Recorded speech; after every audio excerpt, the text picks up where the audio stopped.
I'm super excited for this demonstration.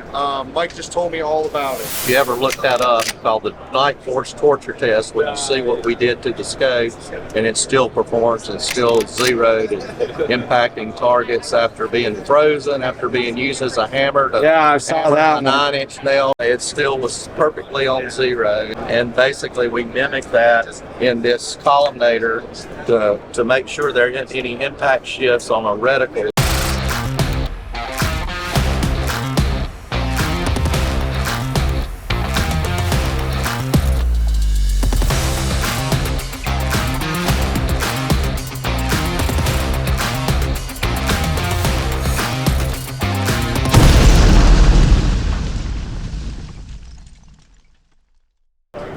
Cool.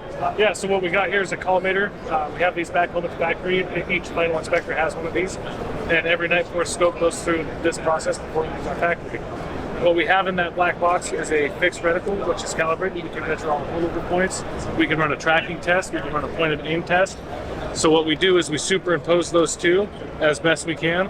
And we're going to give it a forward impact, which is going to stimulate recoil of your rifle. Okay. Then we're going to do a side impact on all four axes, looking for any kind of optical shift or mechanical failure. All right. And we're just looking for it to return to that same point at zero. Now, Boy, that escalated quickly. So after each impact, we're making sure that that returns back to that same point.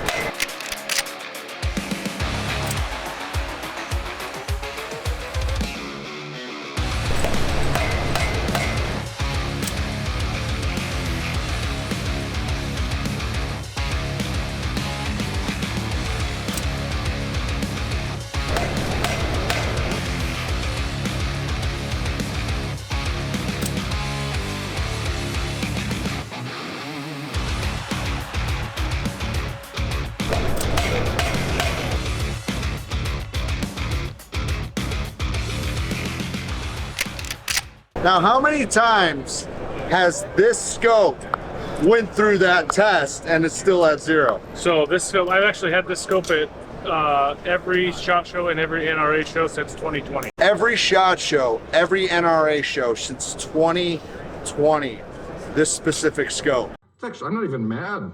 That's amazing. Wow. That's exactly it. Like I was explaining earlier, I love the cry once theory. That's the reason why I've been saving up for this scope. The cry once. You buy it one time and you cry, but you're never going to cry again. Absolutely. Thank you so much. Yeah, thank you.